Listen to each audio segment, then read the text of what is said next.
We're live. I'm here with Vice Chairman Evan Huff of the People's National Party. How do you feel about being here today, Evan? No, yeah, I'm pretty happy about it, honestly. I've been looking forward to being in this podcast and making it for a while now, so I think it's going to go pretty well. Alrighty. So today we're going to talk about how Evan got involved with the party, what motivated him to be in the party, and what he hopes to accomplish with it in the future. In addition, we'll also be talking about his way into politics before joining the party. So without further ado, here we go. Evan, how did you get interested in politics? When was the first time that you truly felt like you were interested in politics at all? Right, I would say it was the 2016 election, I would say, which was what really sparked my interest because, I mean, you all remember with the 2016 election how just incredibly violent it was because prior to that, I always hear, like, you know, my dad talking about Obama's policies or whatever, and I would parrot those. But the 2016 election was when I really started to actually delve into politics itself. So, when you first got interested with this 2016 election, were you interested because people around you were talking about it, or were you interested because you got um, involved with it in some way, or was it a mix of both? And were you anti-Trump or pro-Trump when you first got into it? I would say a little bit of both, and I was very anti-Trump when I first got into it because, of course, my family was. So I didn't really have my own opinions or anything. Um, as time went on, I gradually began to develop more complex opinions, but of course, they're still rooted in the same foundation, you know. So there was really no change. It took a few more years for myself to actually develop complex opinions about political matters, and So, stuff when like would that. you say this started? When would you say that you started to develop these more complex beliefs? I would say, what would that be? 2019, most likely. Sounds about 2019. right. Yeah, that's when I stopped calling myself a left winger and started calling myself more a centrist, I guess you could say. I realized that the left was not what I previously thought it was, and that's when I began to have more, I guess, complex opinions, but Yeah. opinions that Well, were more unique, let's call them. I see. More in-depth thought than the more average person. I Pretty see. much. Um, Now, when did you start becoming more in line with our party's values? Because naturally, that's how you came to us at one point, I'm sure. But we'll get into that in a minute.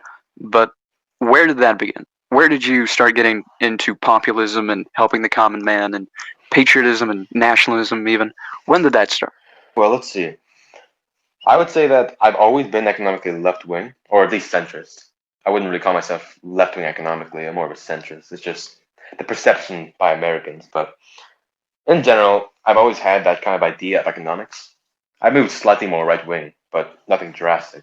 I'm still a lot more. So you've always had the idea. You've always had the idea of more of a left-wing stance economically. Yes, yes. I think that's probably a core foundation of me being raised by a left wing family. You know, I don't know if it'll ever change.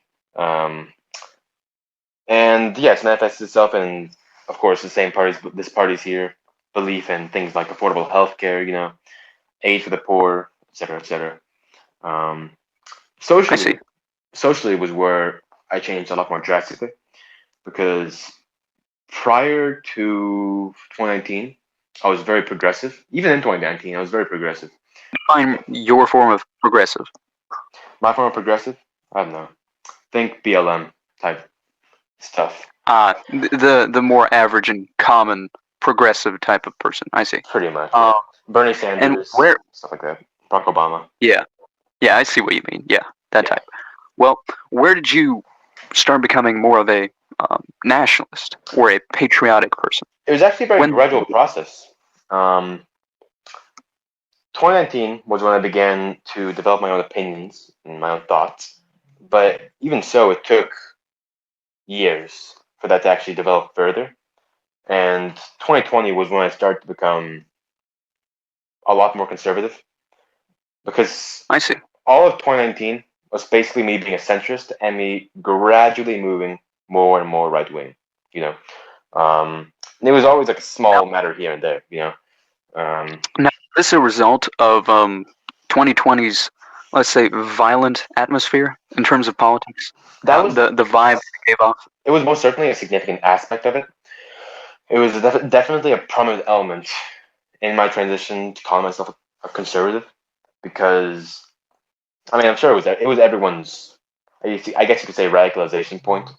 Yeah, 2020 was the year, along with 2019 to some degree at least, was also pretty let's say violent. And it was a time of polarization, really, and that's when a lot of people they started turning either extreme left or extreme right. And I'm not surprised to hear that you at that time also felt like you needed to pick a side, or you shifted a bit more than as pretty much everyone did at that time. Yeah, no, I know very few people who were politically involved who didn't shift during that time frame. The only people I know who didn't shift were those who ignored the entire event, Politics. pretty much. Yeah, The the apolitical. the, the apolitical people, as you said. Yes. Yes. Um. Now from there, you became more of a populist then at this point, because the whole economically left type of belief mixed with conservatism and nationalism would equal some form of populism. Now, did you join any parties before ours? Yes, actually. In this was still in 2020. I joined the American Coalition Party. Well, they weren't an official party at the time. It was only a movement, but they were planning to become a party, and they were a national conservative movement, which I and to a degree still am. Um, and it's a shame that it didn't get off the ground. The combination of censorship by Instagram and Facebook, as well as just bad luck and at times poor leadership, ended up driving the party into the ground, and it I fell see. apart shortly after. Prior to that, or no, not prior, after that, I temporarily joined the American People's Union Party, which is a much smaller third party, with almost the exact same beliefs as this party, although a more neutral stance on social policy. How did you end up coming to our party? Where did you transition from this party to ours? What Well, happened in between the two? I noticed this party on Instagram. I was following it for a while, although I didn't plan on joining it. I brought it up to my superior at American People's Union Party.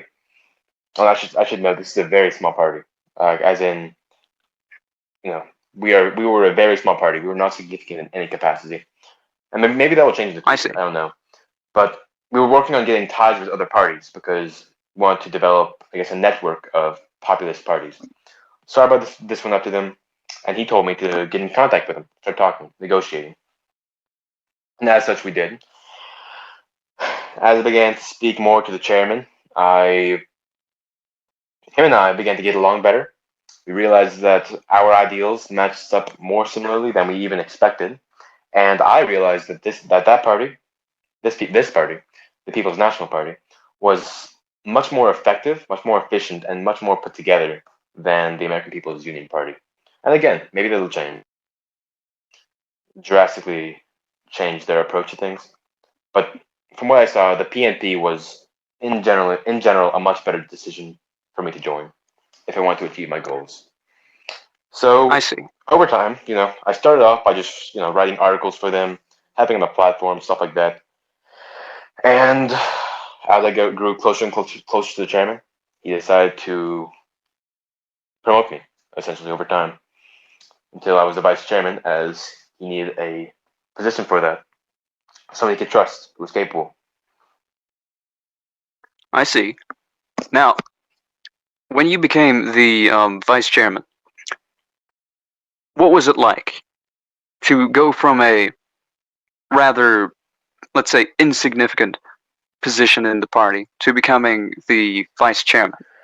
And Well, what did it entail to be the vice chairman? And to this day still, what is it like? to be the vice chairman. Well, in regards to what it felt like, I wouldn't say I felt like I was imbued with some sort of divine power, but it was definitely a good feeling. It was a feeling of like, okay, I know now that I can achieve things like this, and I know that now I'm actually on a path to achieving the goals I have in mind. Um, I felt like I was making progress, like I was having, like my blows were having more weight. You know what I mean?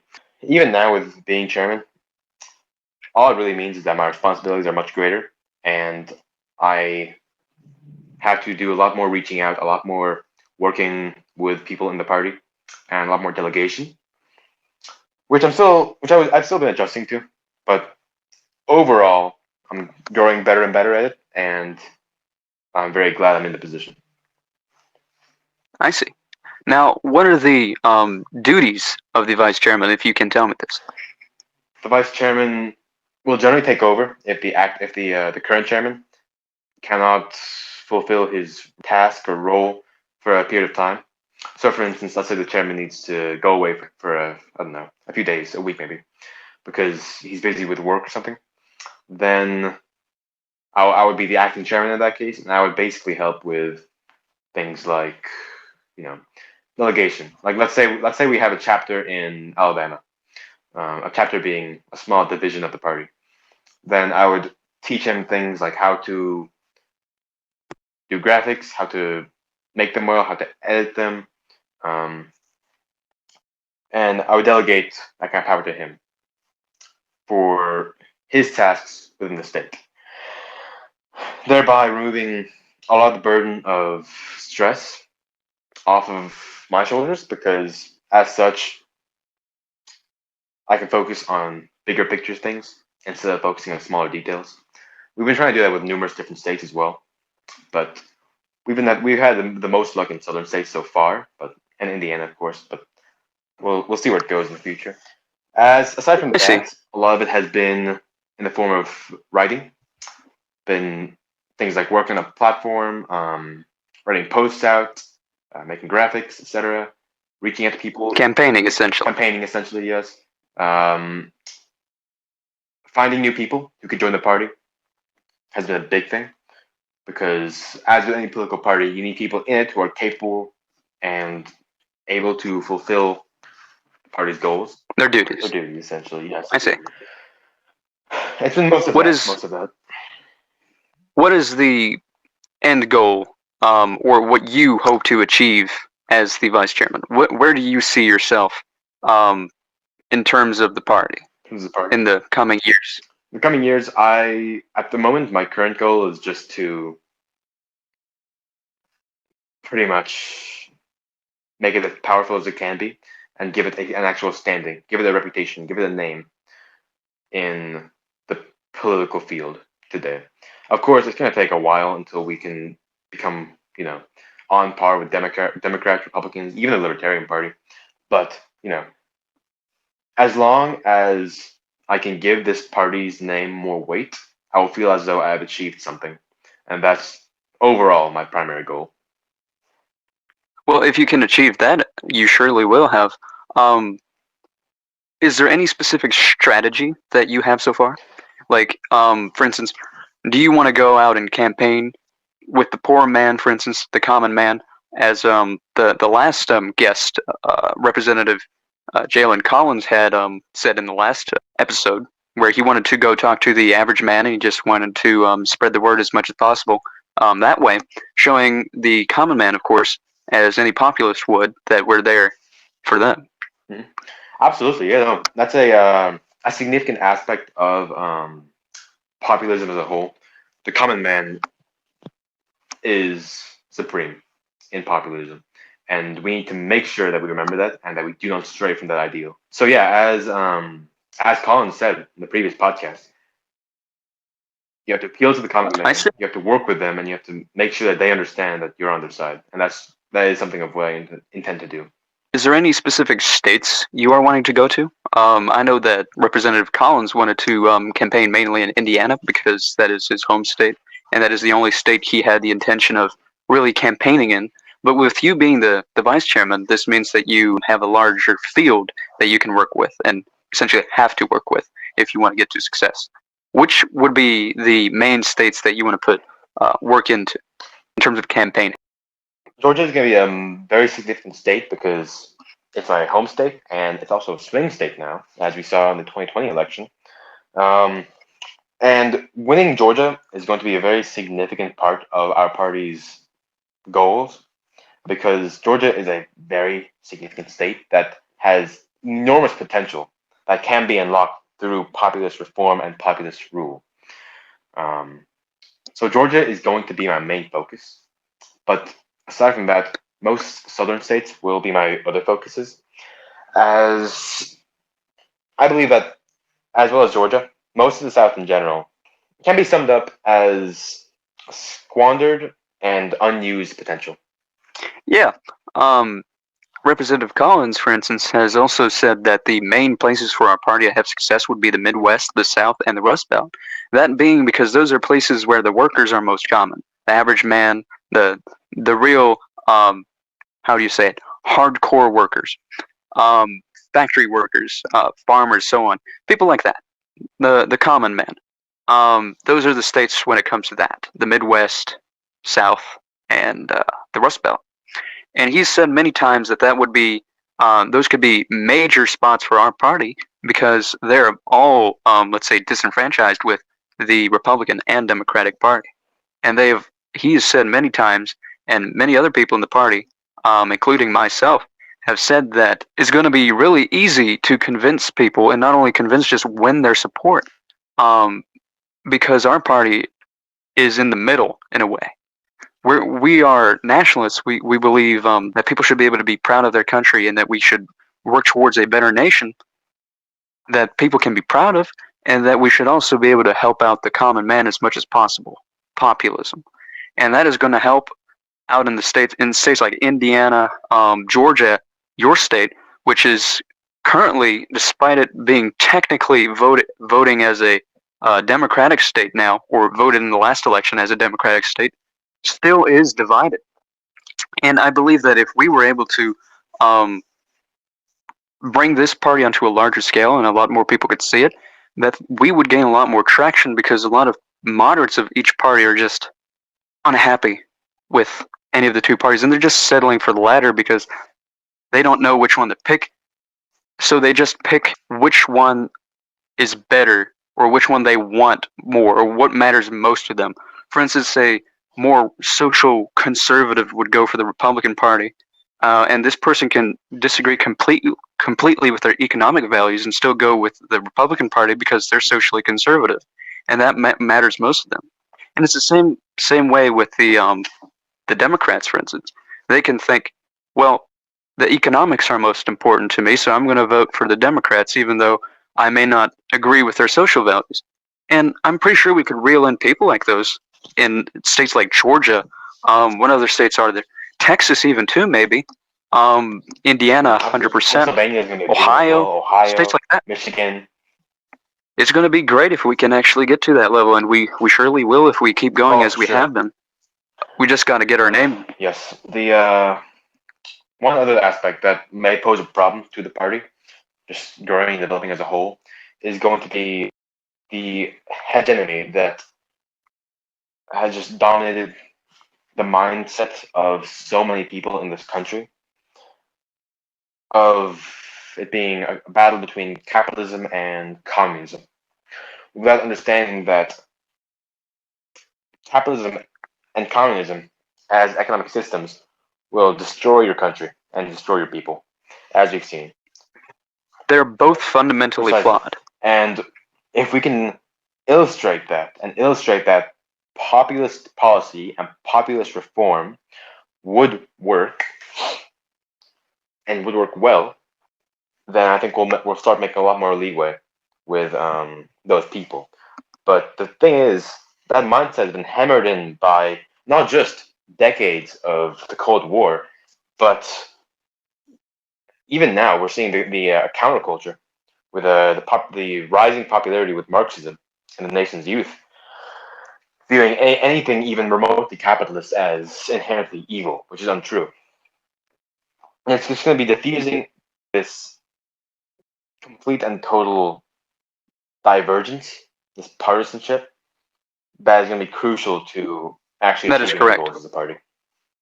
We've been told, as you said, that with the decades of the Cold War, a lot of the older population has been hammered into believing that anything remotely supportive of the common man would be considered communism, Right. and that was in a way to be expected during the Cold War. They didn't want um, communism spreading at all.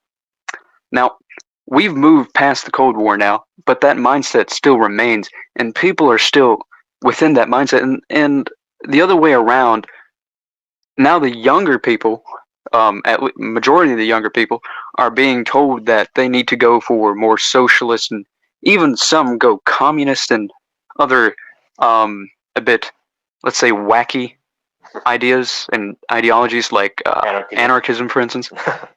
They're going for those because they're seeing it as the only alternative, because they believe that if they go for a more moderate stance, or they're being told by the media that if they go for a more moderate stance, that they will just be put aside.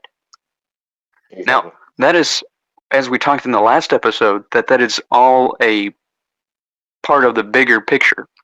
They're just trying to divide people, really. And if we can show people that there is a way to um, help the people while still not being communist, as, for instance, the more conservative population or the more Republican people would be worried about. And then, for instance, the more left-wing people, if we can show them that being patriotic and believing in nationalism doesn't mean that we're going to kill half the population like they would think, because they would accuse us of fascism or something, something similar to that. If we can show them that is not the case, then I am very positive that we'll get to that point of success. Absolutely. We're really just defusing the memories of the past at this point. Essentially. There's always a chance that we may not be able to, and if we fail, then this country's going to go down a very dark path, as any country will that goes down such an extreme partisan divide. But here's hoping that doesn't happen, and here's hoping that we are able to cement ourselves before that occurs. Hopefully, the last thing we'd want to see is some major conflict within the United States. Well, it'd be disastrous. That would be It would be disastrous, and many people would lose their lives, and we sincerely hope that does not happen. But we both know that the government, as of now, has not been very good with dealing with the unrest, Oh, exactly. and especially allowing the media to make it even worse by motivating it and making certain people more angry about it. For instance, we know that the more right-wing people are being silenced currently with things like Parler and so on. We talked about this in the last episode as well. We know that they're being silenced currently, and that's angering them as well, and nothing's really being done about it. And the media especially is promoting things like Black Lives Matter, going out and protesting and destroying things.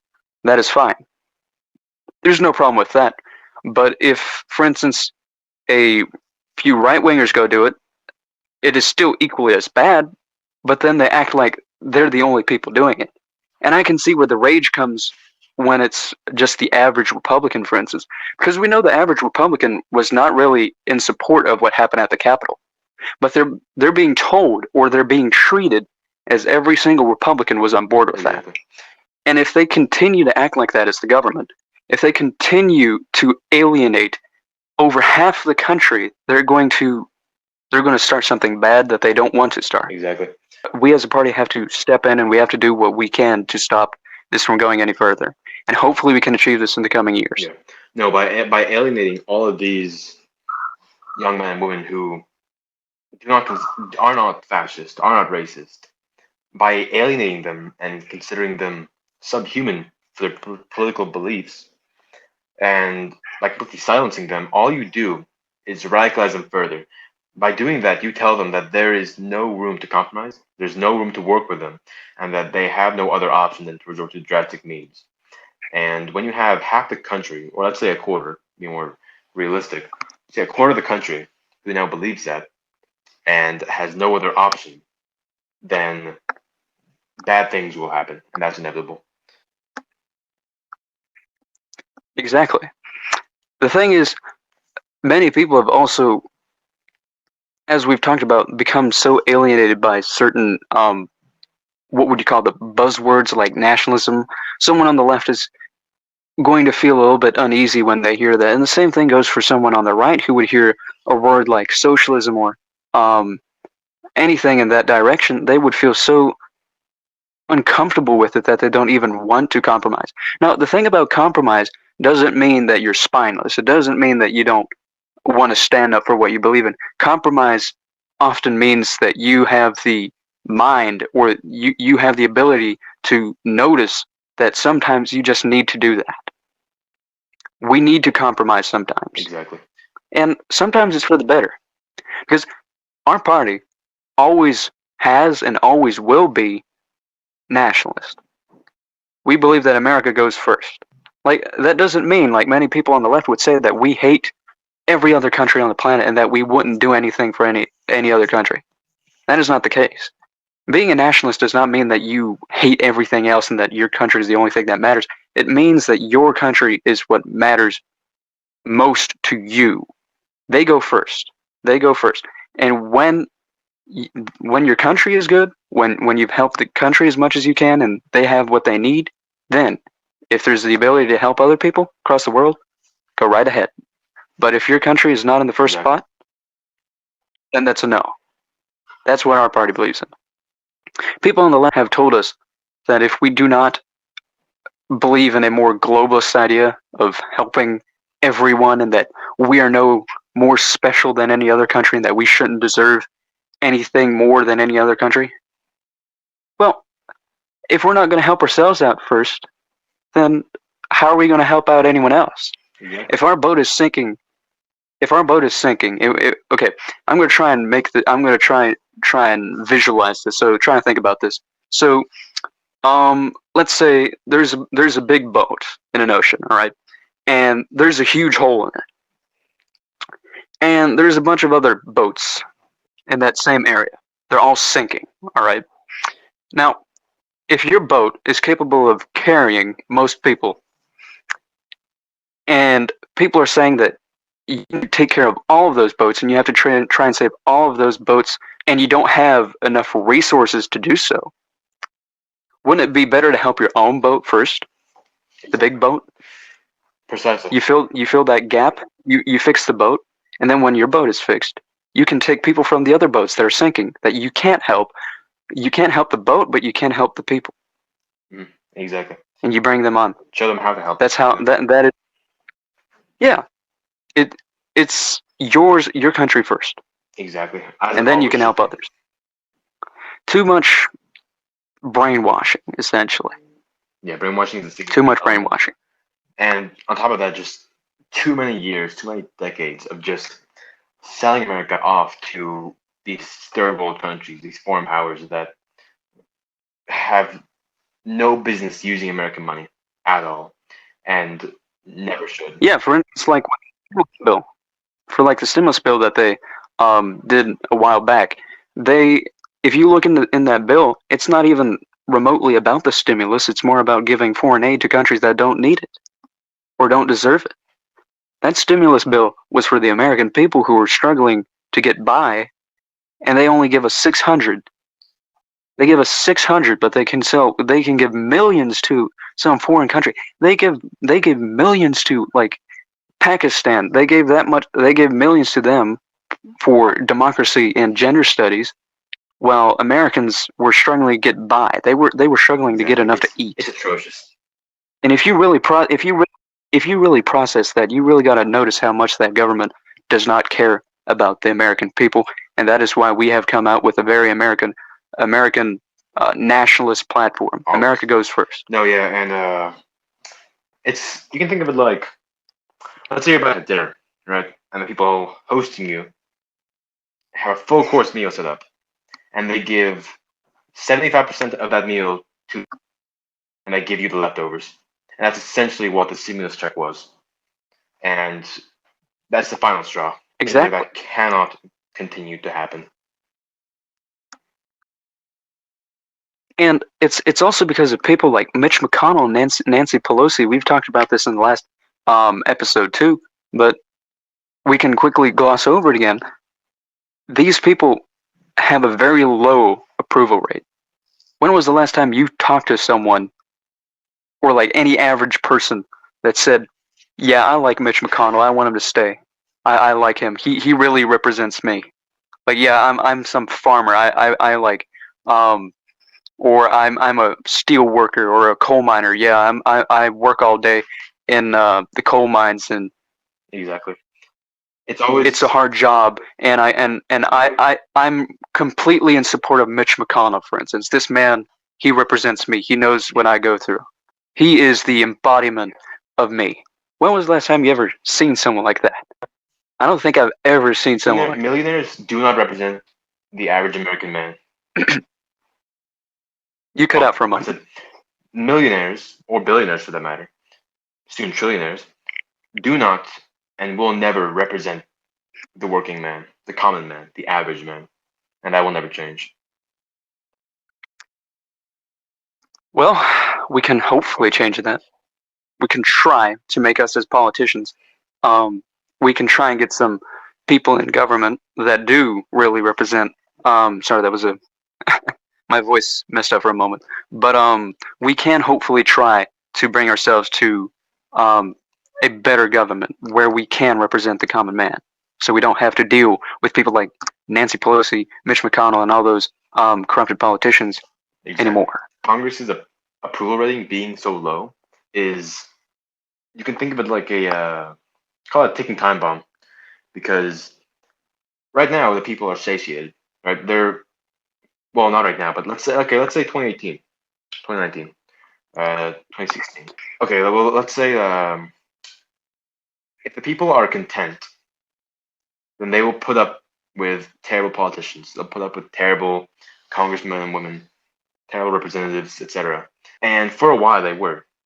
For the past 19 years, maybe even 30 years, they've been willing to put up with less than they deserve. All right, and Yeah, we've known for a while that these men and women in office do not represent us at all. And the thing is, we've just been content. You know, people were not struggling to eat most often. They were not struggling to put food on the table, usually. And as such, they were usually okay. Now, that changed during the recession, and that kind of led to the rise of Trump, which was, I guess, a premonition to hopefully to soon to follow populist movement in the United States. But when people realize that these politicians are not going to protect them, are not going to defend them, they will very quickly change their tone. And I think we saw this with the coronavirus pandemic.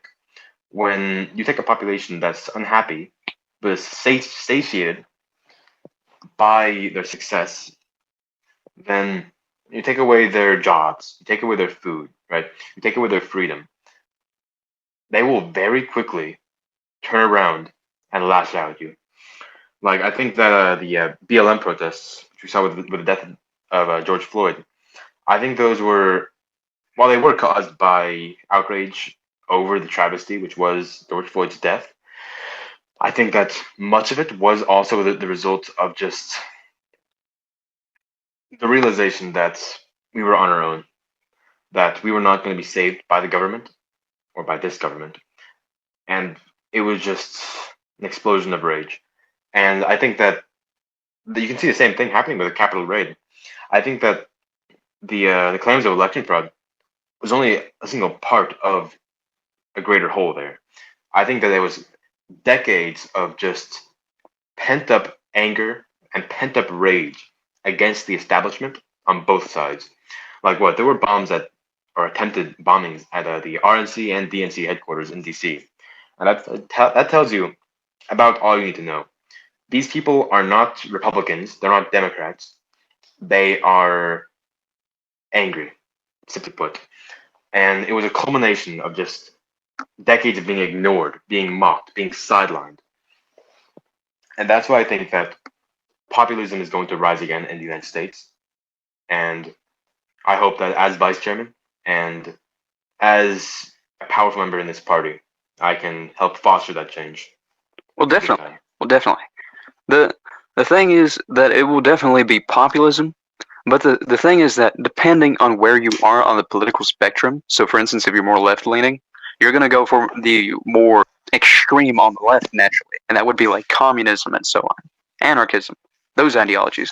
But if you're more right leaning, then you're going to go for things like populism. You're going to go. Some will even go for populism is the more um, let's say working man type of ideology, but I guess you could say it's also up there with the more uh, I'm done with it type of ideologies. Both sides will have their extremes.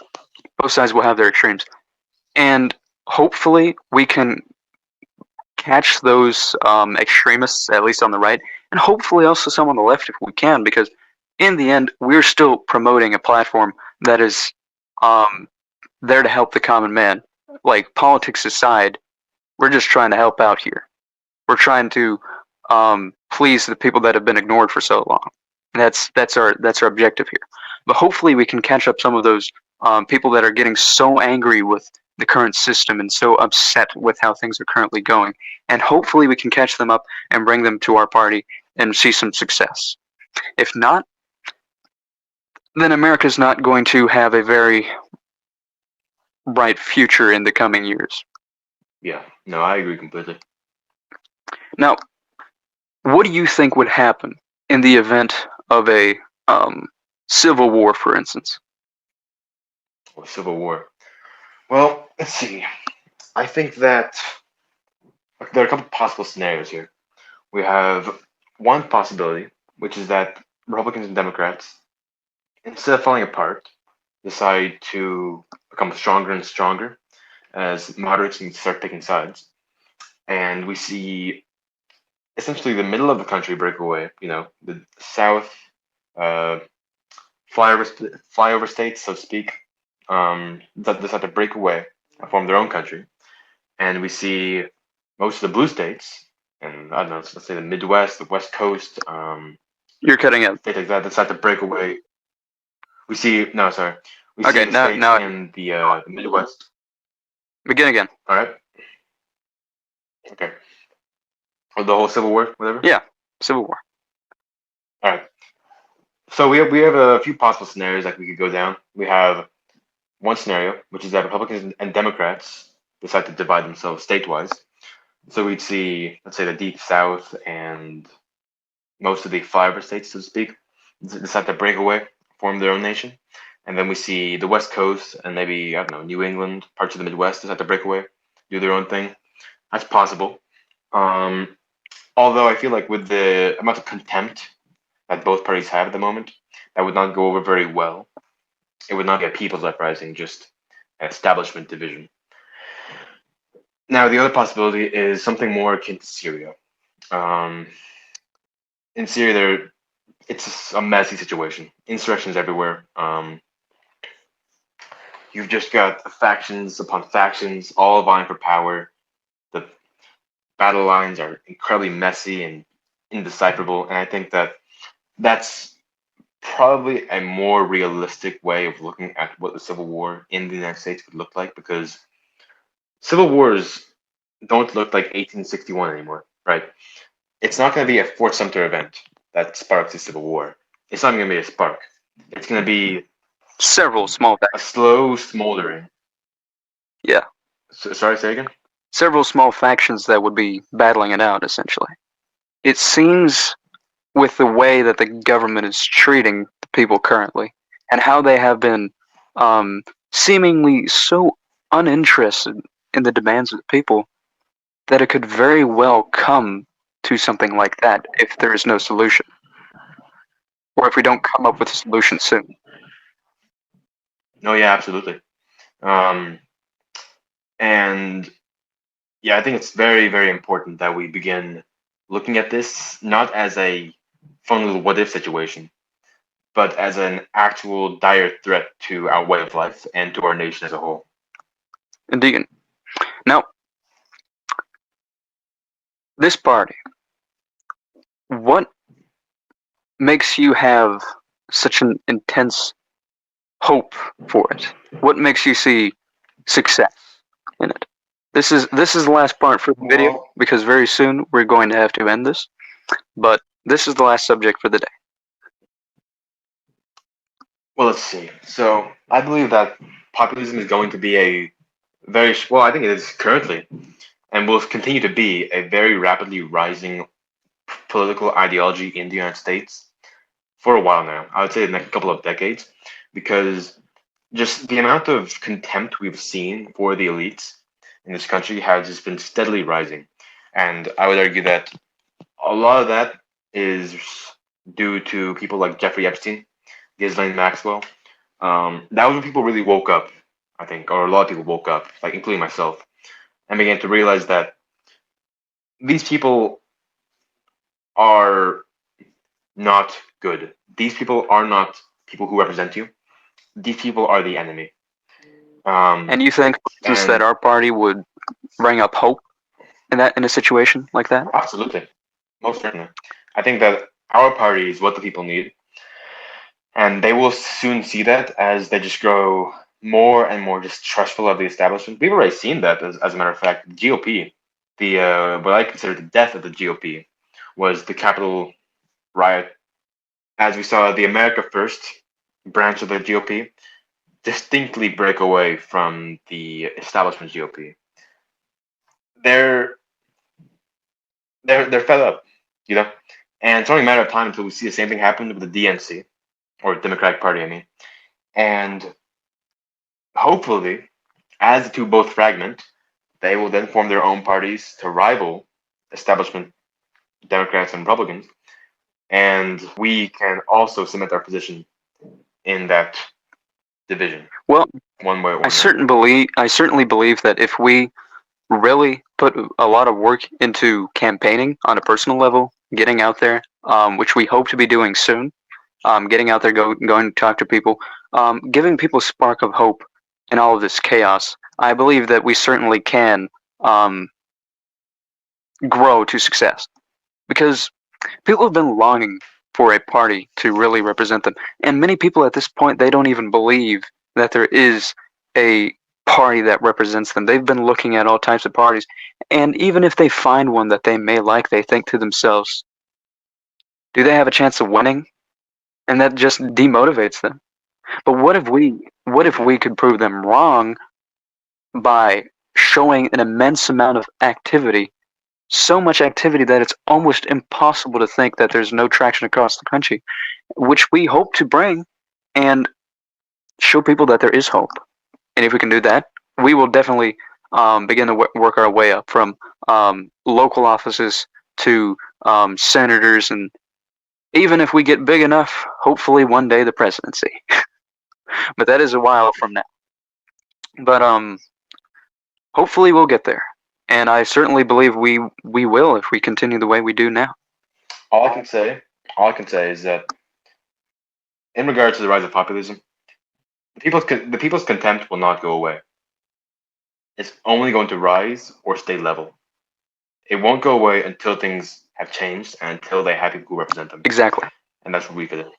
Well, I think our time is up, but it was Right? I really enjoyed this. It was a good talk, and How does that? I think people listening enjoyed the conversation as well. And well, Hopefully they did. hopefully, or maybe some other time, you will come onto the show again. But nice talking to you. Of course. Well, folks, this was the Voice of America podcast with Vice Chairman Evan Huff. Thanks for tuning in, and we'll see you next time.